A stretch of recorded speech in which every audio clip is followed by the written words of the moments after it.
Hello everyone. Today is 14th of March. Now it's about 6 o'clock, 1 minute past 6. And this is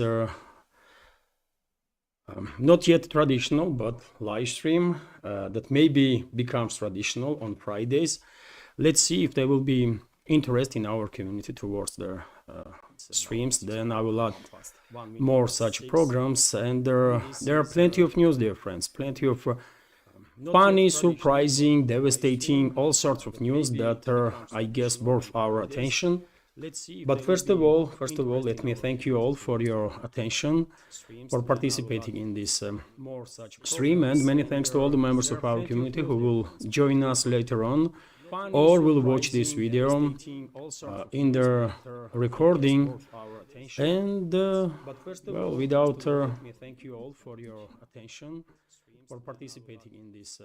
without spending any more time, let's go through some news straight away. And you're not gonna believe, dear friends, in news that I will share with you right now. I have prepared the program, and if I may, first half of this live stream will be sort of news update, and then obviously, as always, I will be engaged with the chat, and I will try to be as informative as I can while commenting on the questions or on the comments.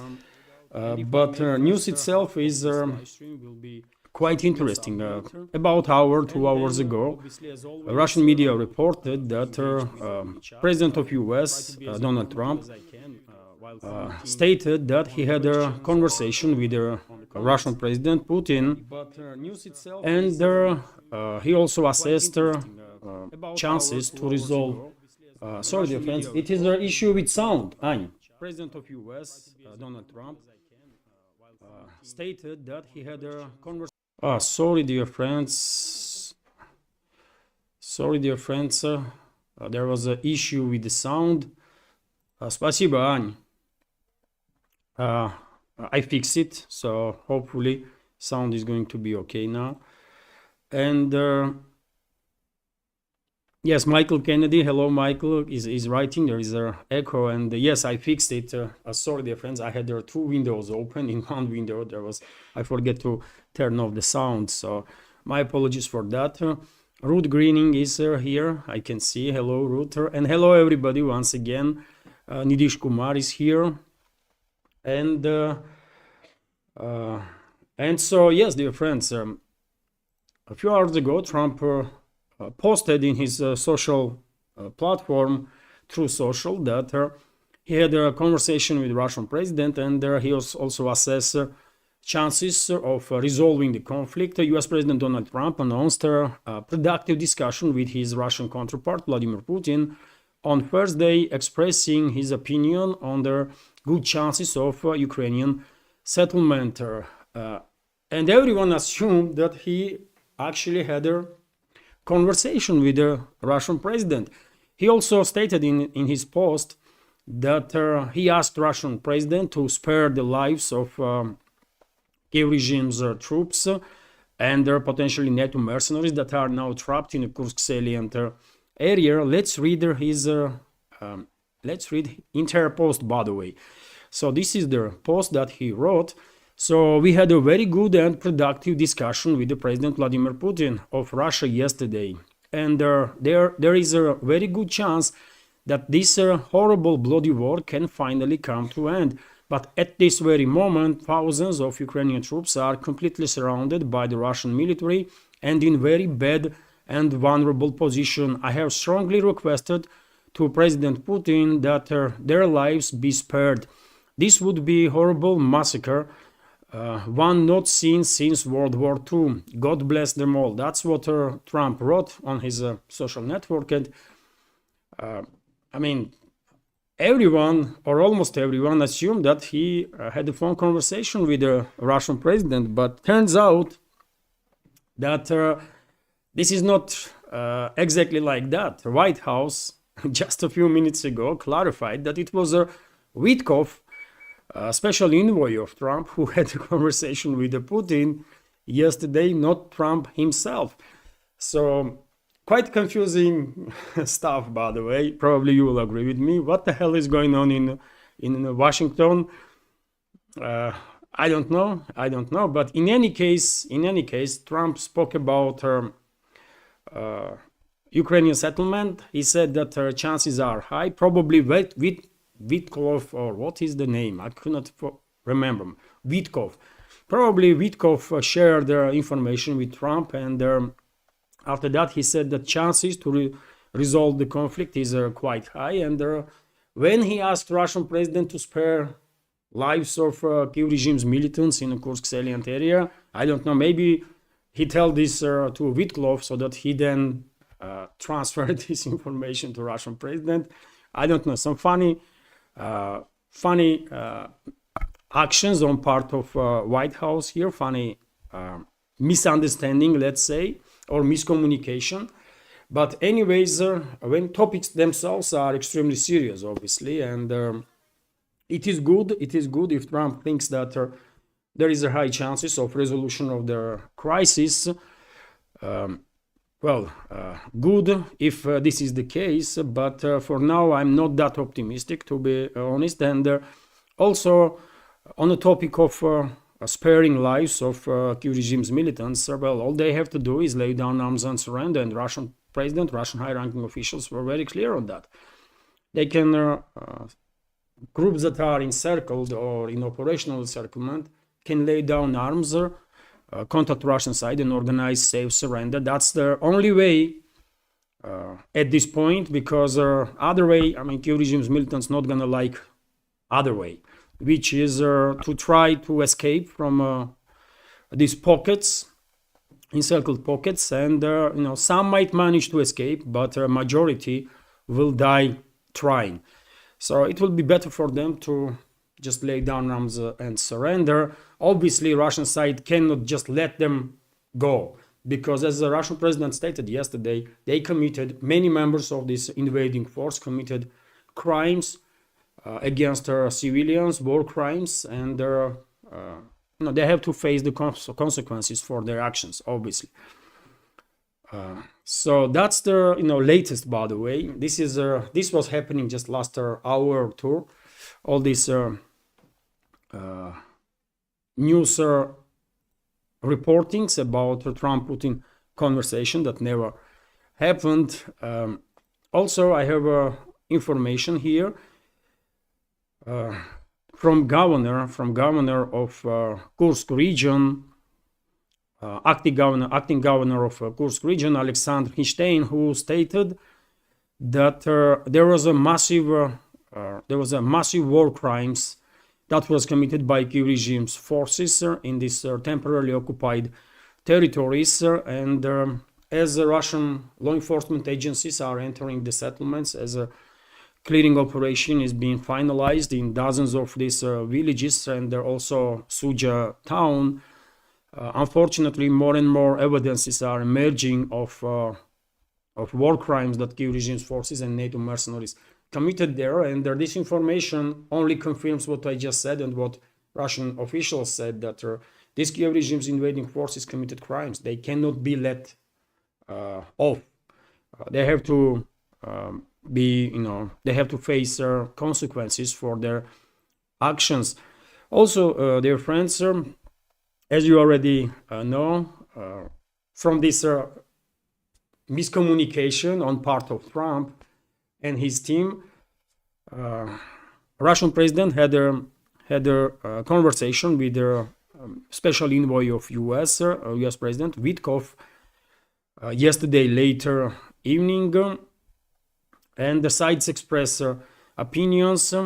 So President Vladimir Putin received US Special Envoy Steve Witkoff late last night and shared information and additional signals for Donald Trump through him.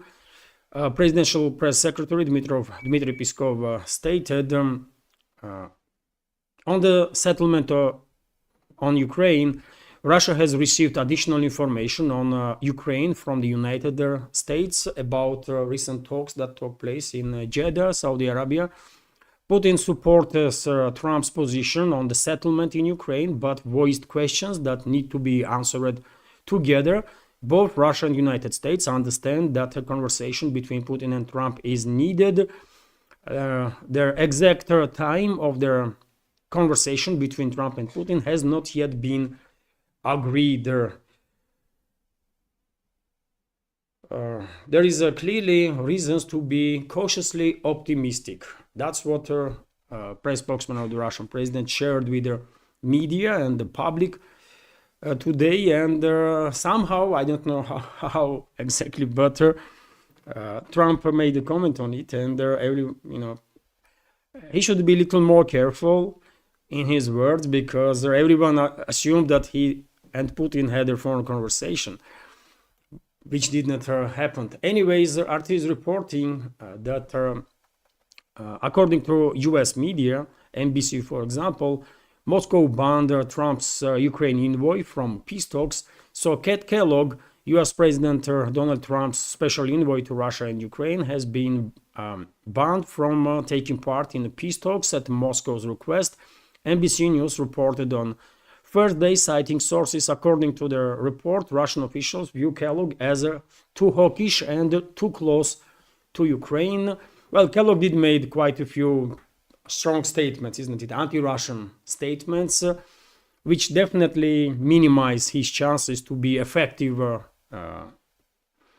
negotiator. And if Trump removed him from this potential future talks, it does make sense. Obviously, it does make sense. Even Waltz, Trump's national security advisor, on initial stages was making some crazy statements, but lately he is much more diplomatic.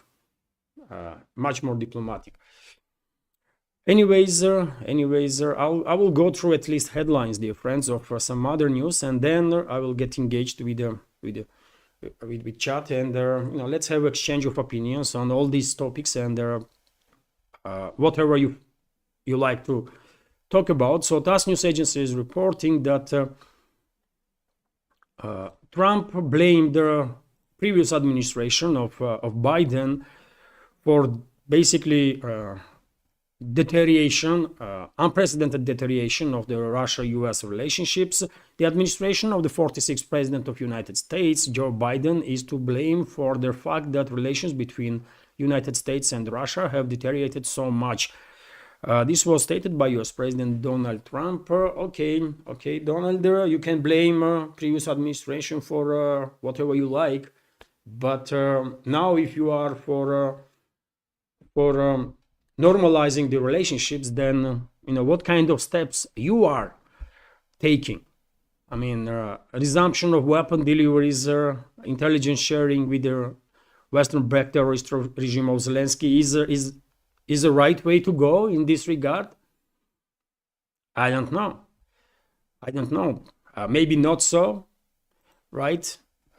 And I have information on that matter. For example, US is about to deliver to these Ukrainian terrorists and the Nazis upgraded long-range bombs, ground launch bombs. So the US upgraded the ground launch small diameter bombs, GLSDBs, to counter Russian jamming, and is set to reintroduce them to battlefield in Ukraine within days, according to Reuters reports. So on one hand, Trump is talking about de-escalation, peace, ceasefire, rebuilding the trust, rebuilding the relationships with Russia, and on the other hand, disinformation that the US is deploying some upgraded weapon systems.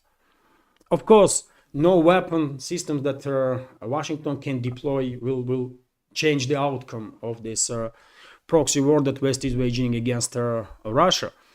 Western ruling class already lost, and little by little, but many representatives of the Western so-called elites are basically beginning to face the reality. And I commented today on statements of Mark Rutte, for example, and said that, well, it is quite fascinating to watch this breakdown that is happening among at least some groups in Western elites when they are forced basically by objective reality to face the truth that they don't really want to see and hear about, right? And I don't know, man. If Trump is all about the escalation or the forces that are behind him, his administration, then make some steps towards this. Just statements, just talk is, not enough. Talk is cheap, man. Do something about it. And if you are delivering weapons to enemies of Russia, this terrorist regime in Kiev, if you are sharing intelligence with them so that they will be able to conduct, in cooperation with US militaries and intelligence, long-range strikes deep into Russian territory, what kind of de-escalation that is? It's a legit question. US demands changes to minerals deals, meanwhile, with Ukraine. So senior US officials refused to sign a minerals deal with Ukraine during talks in Saudi Arabia earlier this week. Ukrainian news outlets have claimed, citing insider sources, the administration of the President Donald Trump views the proposed agreement as a means to recover US funds spent on Ukraine conflict. The current draft, meanwhile, seeks to create a joint investment fund for long-term exploration of Ukrainian hydrocarbons, rare earth minerals, and other critical resources, which means that if Trump was thinking that he's gonna get some hundreds of billions of dollars in short period of time, I mean, that was an illusion, right? And seems like Washington has changed of heart in regards to this deal now. It is quite understandable. Maybe there is some other reasoning also, because as I said many times before, it does make much more sense if Washington will truly de-escalate with Russia, first of all, and then to communicate with Russia on the topics of combined work on energy sector, or on rare earth direction, and many other directions, right? And many businesses in US are actually calling Washington for the escalation exactly for these reasons. Meanwhile, in Rutte, by the way, Mark Rutte, Secretary General of NATO, did stated that Ukraine's NATO membership is out of question at this point, and surprisingly, he was actually forced to face the reality, and also acknowledged that that it will be difficult for NATO to participate in mechanisms for monitoring the ceasefire in Ukraine if and when this agreement about ceasefire, 30-day, 50-day, 100-day, or whatever the ceasefire will be agreed and implemented. And this is good signs, by the way. This is good signs when high-ranking officials in the West are facing the reality and acknowledging what is happening on the ground and acknowledging Russian position. That's definitely a good sign. I think little more time is needed. More representatives of the Western elites to wake up to reality, but process is clearly underway, isn't it? Because a couple of months ago, Rutte will never say anything like that, right? Rutte will never say anything that will take in account position of Moscow. They were completely ignoring Russia and Russian concerns, isn't it? But now, I mean, Secretary General of NATO are forced basically to say that NATO troops would not be most likely, deployed as a so-called peacekeepers. And why? Because Russia is against it. That's it.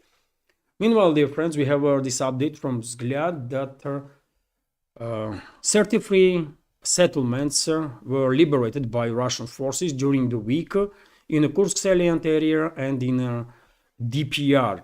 33 settlements, by the way, and there are some so-called elites in the West will still continue to talk about some stalemate. It is a stalemate, nothing is happening.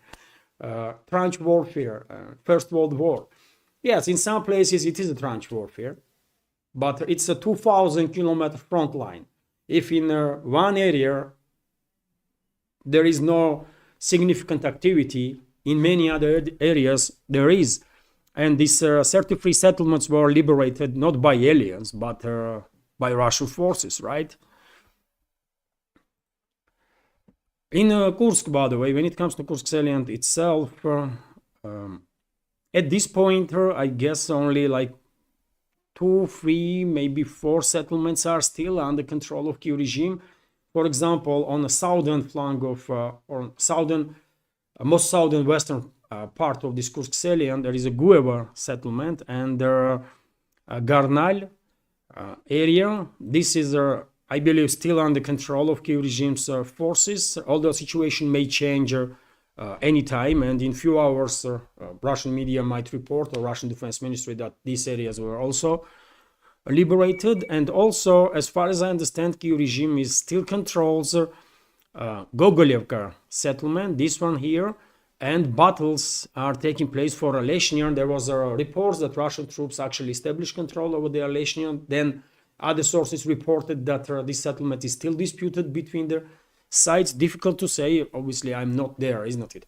But potentially, these two settlements may be still under control of Kyiv regime, and that's about it. So Guever, Garnal, potentially Oleshnya, and Gogolevka. I guess, as I predicted some time ago, before end of this week, all these settlements will be completely liberated, and entire Kursk salient area will be free from invading forces. A few more news, dear friends. RIA Novosti reported that Russian armed forces destroyed the recognition group, DRG basically, of Ukrainian armed forces on the left bank of the Dnipro. This is Kherson region. I don't know what this group was hoping for, but Russian militaries were tracking movement of this group, and the very moment they reach their left bank, they were, met with fire, and their entire group was neutralized. And in this report, there is information about trophies that Russian militaries take as a result of this short, quick but bloody battle, in which no member of this Kyiv regime sabotage group survived. So there are some activities, by the way. As I said, Kherson direction is a relatively quiet area compared to Soldanetsk sector, or Pokrovsk sector, or Seversk direction, isn't it? Or Kupiansk direction. Nothing to be said about Kursk salient. But still, there is always some operations are taking place, and this report about neutralization of this DRG of Kyiv regime just confirms that, isn't it? RIA Novosti is also reporting, and many other media outlets, that today in Odessa, neo-Nazi element was killed. Damian Ganul, this criminal, was one of the organizers and participants of a crime that happened on 2nd of May in 2014 in Odessa, when House of Trade Union was set on fire while there were pro-Russian activists, pro-Russian residents of Odessa inside this building, and these Nazi elements did not let civilians to get out of that building. You all know this tragic story, and 48 civilians were basically murdered inside this building as a result of this fire and the smoke. And this person, Damian Ganul, was one of the active participants in that crime, and today some person killed him in Odessa. I shared some photos and videos about that on my Telegram channel and Twitter X page. This person who surrendered to police, according to some reports, after terminating this Nazi, this person seems like opened fire, wounded this Nazi murderer, and then to make sure that he is eliminated from close range, he just make a control shot in the head, and yes, he was neutralized. This this Damian Ganul. And by the way, many people in on social platforms, even officials, even public figures, are saying that that's what is going to happen with all those Nazis that were terrorizing people on a Kiev-controlled territory. That's what is going to happen to all of them. If they are not running away right now, but even if they will run away, many people are so angry and want revenge that probably these Nazis would not feel safe anywhere on this planet. RT is also reporting that Trump demands military option to control Panama Canal, and I reported about this in a first update on my Patreon and Boosty pages. And so let's go through this news. This is quite unfortunate, by the way, because U.S. leadership might authorize military incursion into Panama, invasion basically. After all, Trump did not rule out annexation of Greenland. So what will stop him to annex Panama also? Nothing.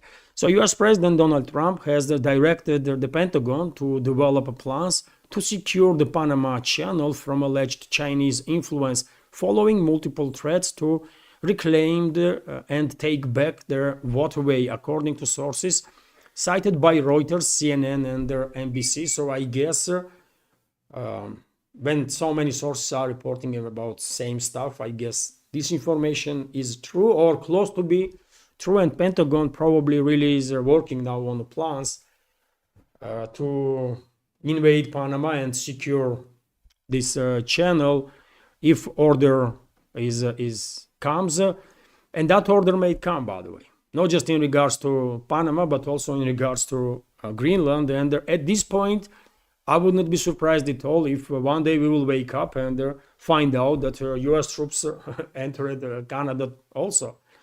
It might happen, by the way. I mean, we are living in truly crazy times.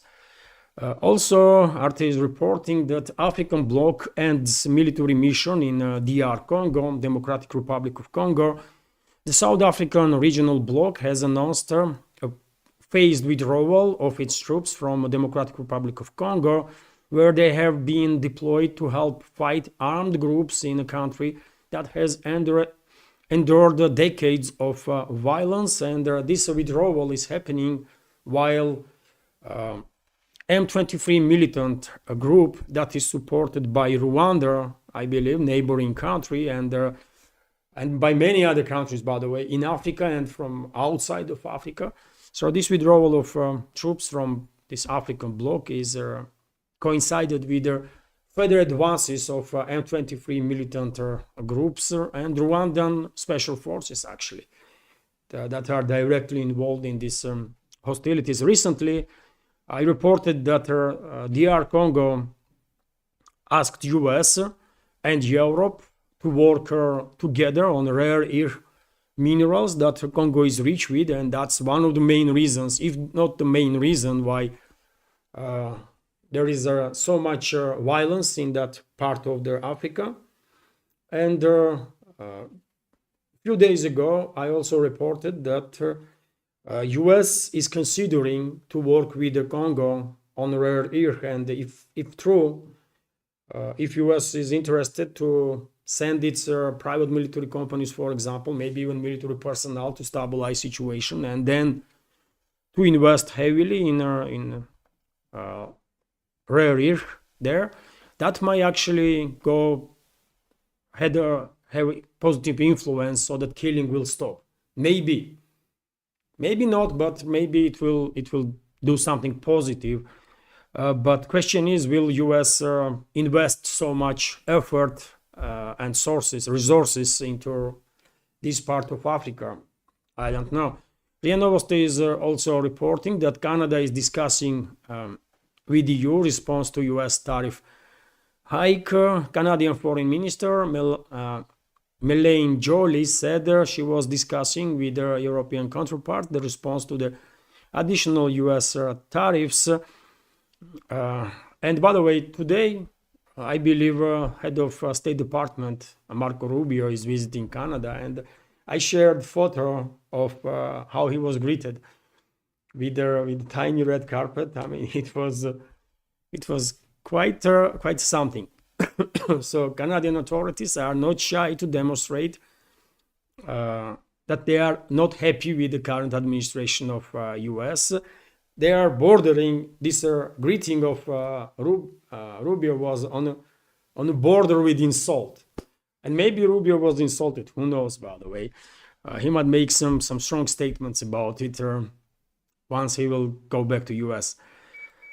Or Trump may make some strong statements. He clearly can do this. And also, dear friends, I want to share with you this information that Moscow and Washington are currently in talks over the possibility of future cooperation with Gazprom on international projects, including in the Arctic region.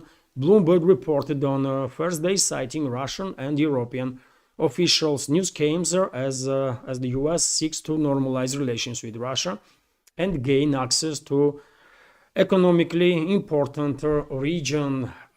So maybe, I mean, there is a huge potential for Russia and US to cooperate in many directions, not just in terms of business, but also in terms of geopolitics, right? To play positive role in this world as and to be stable, factor of stabilization.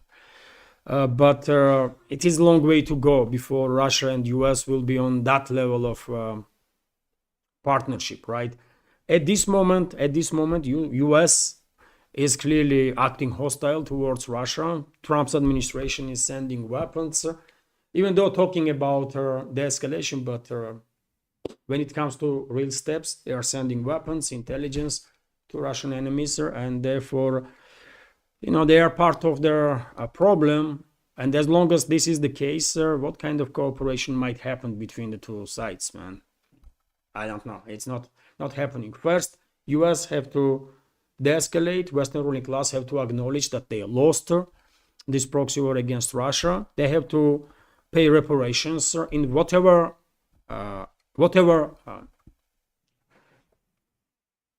they have to agree to pay reparations, and they have to agree on concessions, whatever that will be, right? US obviously have to compensate Russia, for example, for all the death of Russian citizens that occur due to US involvement in this proxy war. And same goes for other NATO member states that were actively involved in this proxy war. US obviously have to compensate Russia losses when it comes to, for example, Nord Stream pipelines, right? How US will compensate this, I don't know. This matters, and there are many other directions, isn't it? And once Western ruling class will acknowledge that they lost this proxy war, they will have no option but to come to Russian terms, to agree on Russian terms, right? And therefore, they will pay compensation. They will accept recession. They will accept some concessions. And I'm quite sure Russian delegation and delegations from these currently hostile Western countries one day will sit and work out that those topics. It is inevitable. Otherwise, there can be no cooperation between their sides. Not now, maybe not in decades. And dear friends, this is it when it comes to, let's say, a relatively short summary. Now let's go through chat. If I see a question, dear friends, as we all do always, if you have a question, please write in with capital Q up front so that I will notice it, or entire question in capital letters, and you can write in capital letters commentary also, so that we all will see it.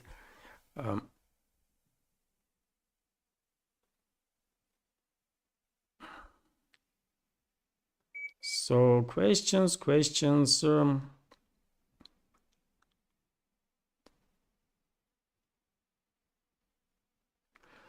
John Tipetti is commenting, your subscriber count is biased. Google has to be limiting it. More Russophobic nonsense. Well, dear friend, I don't really know in reality how many subscribers are on my YouTube channel, for example. I don't really know how many views my videos have or how many likes are, because you remember when Elon Musk brought Twitter, he started working on algorithm, isn't it? He started making changes in the algorithm, and it has become clear that a previous administration of platform was downgrading numbers of views on posts of the users that were not favorable for neolibs or administration of Twitter X, and they were doing exactly the opposite for users that were sharing propaganda basically of the neolibs, right? So most likely something similar is happening with YouTube also. I remember, by the way, Joe Rogan said at the time when Musk, little short after Musk brought Twitter and these changes was adopted, Joe Rogan, who is a world famous blogger, by the way, he has the biggest podcast in this world, right? So no one can say that Twitter users just find out who Joe Rogan is. No, everyone knows Joe Rogan, who pays any attention to blogosphere and alternative media, right? And it was Joe Rogan who was saying that suddenly millions of people subscribed to his channel.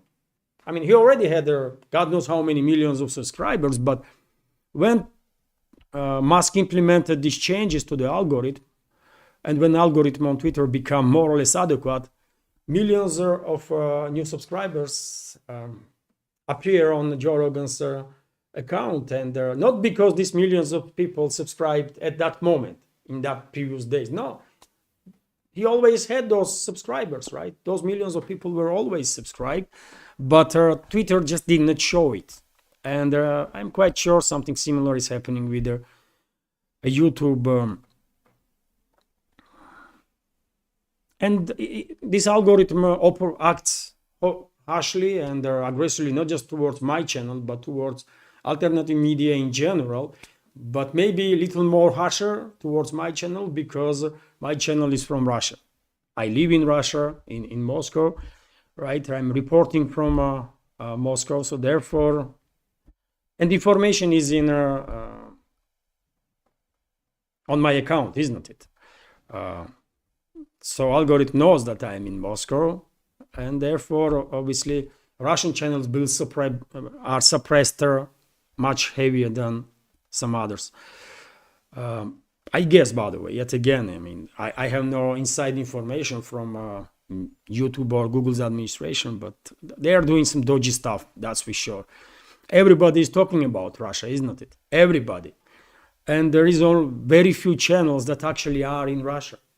So therefore, I can understand that there is a huge interest towards Russian channels. But if these Russian channels, including mine, is not shown in recommendations, not shown to people that might have interest towards it, then how these people gonna find out about existence of the channel?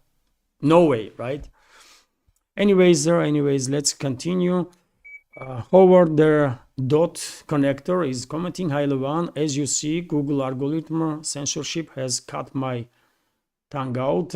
I mean, dear friends, if you are meaning that some comments been deleted, sometimes, dear friends, probably from new members, probably they are new members and don't know how situation works. I'm receiving critical comments that, why you delete my comment and why you censoring and stuff, and I'm reading these comments and thinking what to say, man. I don't delete comments. You can criticize me as much as you like. You can criticize just about anybody, right? Or literally anybody. If you are respectful in your criticism, I have no issue with that, right? So why would I delete such comment? I only delete comments when there is a spammers, isn't it? There is a lot of spammers, by the way. Some people are advertising some crypto stuff. Some people advertising some other stuff. It happens on YouTube. It happens on Telegram, by the way. I'm sick and tired of deleting these fake accounts that are imitating my account, by the way, on Telegram, for example, right? I don't know why administration of Telegram cannot deal with this issue, because people are creating fake accounts that are imitating existing accounts and then are advertising some stuff, right? Every single day I'm deleting such accounts, by the way, on Telegram, and I'm deleting spammers on YouTube. That's all I do, man. All I do. You can just check me, by the way. You know, write some extremely critical comment, and you see if I will delete or not. I wouldn't. Why would I? Isn't it? But you know, new members of community maybe don't understand that it is an algorithm. You know, algorithm deletes a lot of comments. I remember there were several times, by the way, I was just responding to a comment and I was greeting the member of our community, and for whatever reason, it was just a greeting, by the way, simple greeting. And YouTube deleted it. Algorithm deleted greeting, you know. Maybe because in order to not show video in recommendations, algorithm has to suppress number of views, number of likes, number of comments, and therefore algorithm is deleting just about everything, right? Certain percentage, let's say 20, 30, I don't know how it works, but probably just deletes, you know, certain number automatically without you know, interesting in the content, what this comment says.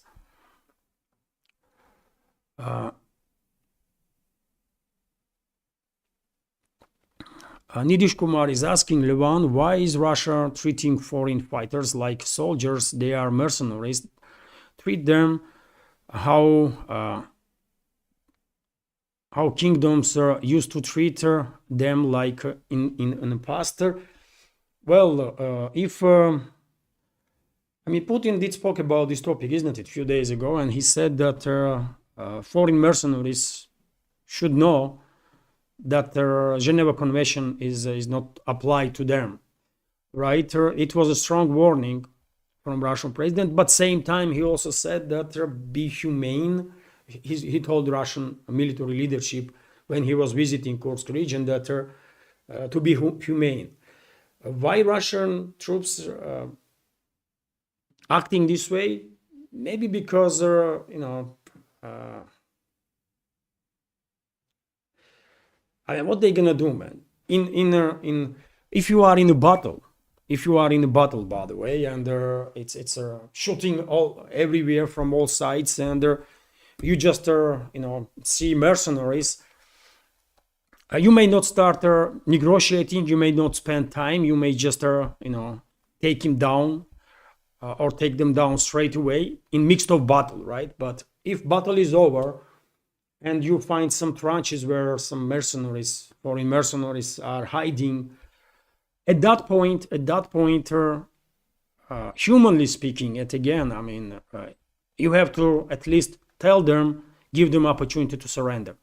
This is right approach. That's how we operate, you know. That's how we operate. That's how our ancestors operate, and therefore, I think this is part of military culture here.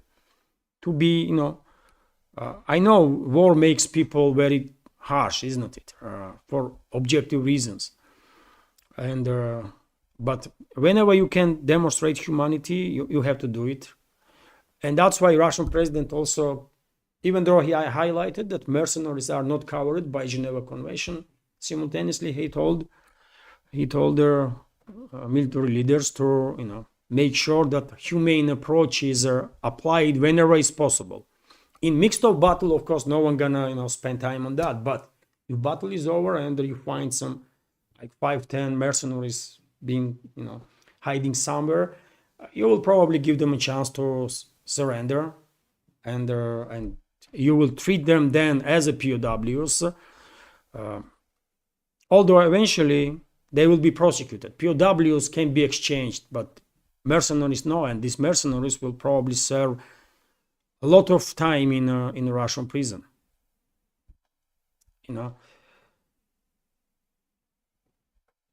Of course, same time, by the way, we should keep in mind that you know, there are some in any army, by the way, in any army, some person, after horrors that this person sees on the front line, may go rogue, and even and didn't take prisoners even when there is such possibility. This type of stuff happens always in high intensity conflicts. So I would not say that POWs be taken always when there was an opportunity. I'm quite sure there was instances when battle has over and maybe fighters did not come down yet, right? Nerves are high, emotions are high, and maybe in that circumstances some militaries did take down enemy troops that were ready to surrender, for example. But in general, Russian official approach and the approach that is practiced on the ground is that whenever there is opportunity to take prisoners, you take prisoners. That's how it is, man. And this is, as I said, tradition, by the way. You think how come that there was millions of German prisoners in Soviet Union? Millions of prisoners from German army. If you take in account what kind of horrors Nazi Germany committed, one might assume that Soviet troops will just not take prisoners whatsoever. But no, millions of prisoners were taken.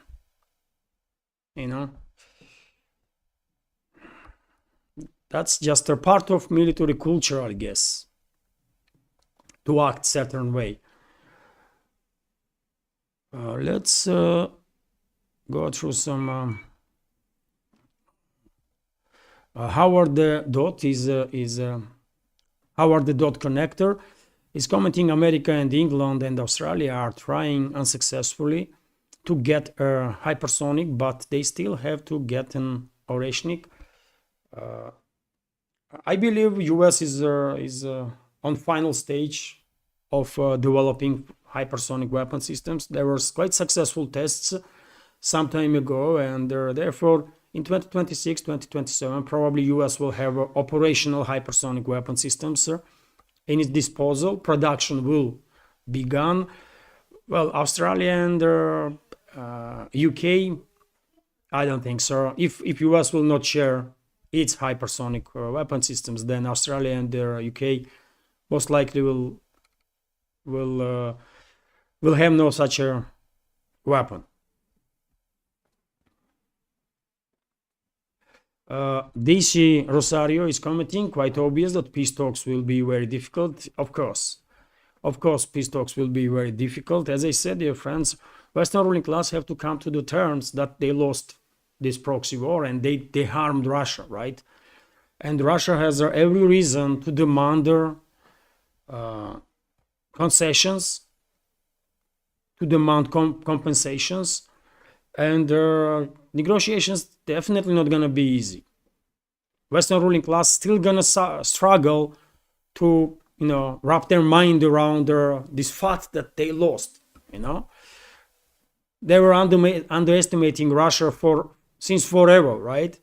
And overestimating themselves, their capabilities. And it's gonna be extremely painful for them and difficult psychologically, mentally, to come to the terms that objective reality is dictating. So it is going to be very difficult, but eventually they will come to it. They will come to it. We will force them. That's how it is. And remember, some time ago, Russian president, it was either early 2024, either 2023, when Russian president said, we didn't even started yet. And trust me, dear friends, he was correct. We did not even started yet.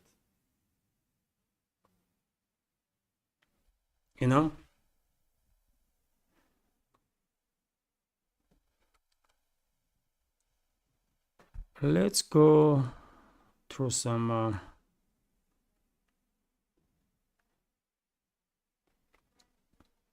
sorry, dear friends, if I miss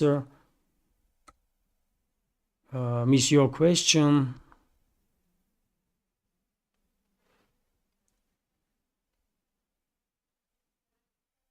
Nidish Kumar is commenting, Nazis have still in Argentina. It is a safe place for them.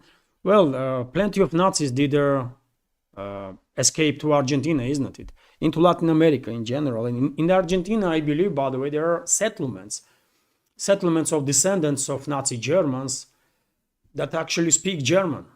Until now, they speak German, and if you go in those towns, in those areas, you might think you are in Germany.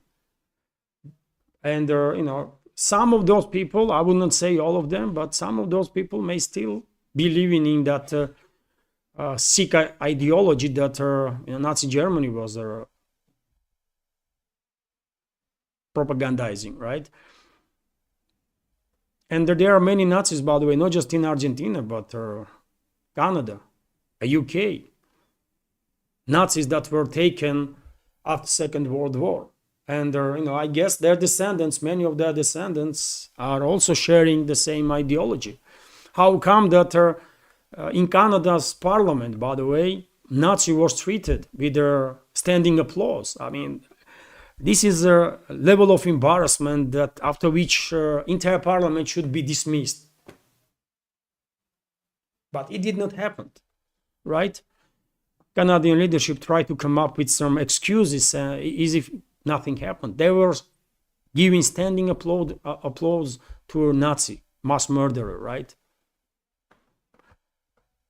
How anybody can respect any member of that parliament after that, or any representative of Canadian elites? It's just it's a level of shame after which there is no recovery, right? In normal society for normal people, but in Canadian elites, it's nothing. It's normal because I guess they are Nazis. By the way, they are racists, right? They hate people, most likely.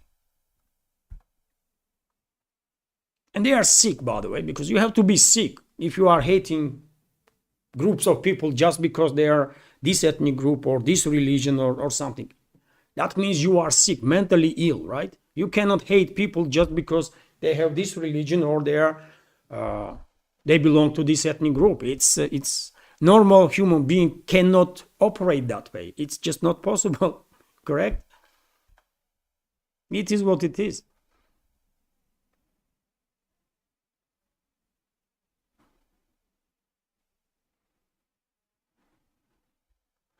Howard there Connector is commenting, this entire war has been about gas and the American fear of losing the dollar oil hegemony, 20 years in the making.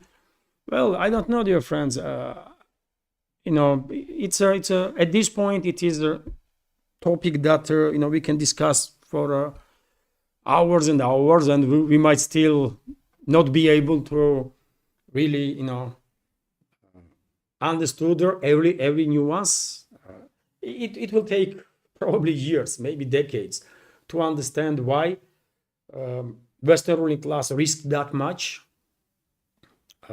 because this proxy war is clearly counterproductive. And Western ruling class started escalating with Russia not in 2014 when they orchestrated their coup d'etat in Kiev. They started escalating with Russia in early 2000s, right? And that's why in 2007, Russian President Vladimir Putin went into a Munich Security Conference and gave a legendary speech, isn't it? When representatives of Western elites were kind of shocked by realization that, wow, Russia is actually standing up to us. In their delusion, they were thinking that they have Russia in their hands. But no, and they were clearly shocked, by the way. You should see that video, from 2007 Munich conference. You should see faces of those individuals from the Western elites that were present there. They were shocked, right? And then what happened in 2008? Washington again ordered its puppet Saakashvili in Georgia to resume civil war and then to provoke war with Russia, military conflict with Russia. And that's what exactly Saakashvili did. He initiated ignite civil war in South Ossetia, and then he ordered Georgian militaries, to open fire towards Russian peacekeepers that were there with the UN mandate, by the way. And the attack on peacekeepers obviously is a war crime, act of war, and Russia could not ignore that. And Russia gets militarily involved in this conflict at the time, right? And that was exactly their order that Saakashvili had. Provoke Russia to get engaged in military hostilities, and Saakashvili did it. And after that, all hell broke out, isn't it? And the Western so-called elites were no longer playing, or pretending to be friendly towards Russia. No, they start hostilities straight away, and then they orchestrated 2014 in Ukraine. And when Trump is bragging about transferring weapons to Kiev regime during his first term, javelins and so on, maybe he is not realizing that that's exactly how Western ruling class provoked this proxy war, by sending flooding basically Kiev regime with their weapons, and Trump participated in that, even if he was not really understanding what was happening, but he participated in that, and he's bragging about it now. I mean, I don't know, man. In one hand, sometimes Trump does say something that you will think, I mean, he really wants the escalation, but next day he may say something completely opposite, and then do something that will cross everything that he might said or done on terms of the escalating. And for example, now, why US is sending weapons, and why they are sharing intelligence with this neo-Nazi terrorist regime in Kiev? Why? Just why, if they really are for the escalation. Anyways, dear friends, this live stream is already hour. If I may, I will end this stream now. I hope you will find it, and you did find it interesting, informative. Thank you all for participating.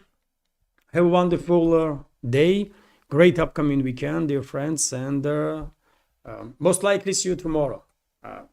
Sometimes I do take Saturdays off, sometimes not. So let's see how it will be. But anyways, thank you all for your attention. Have a wonderful day, great upcoming weekend, and take care. Bye for now.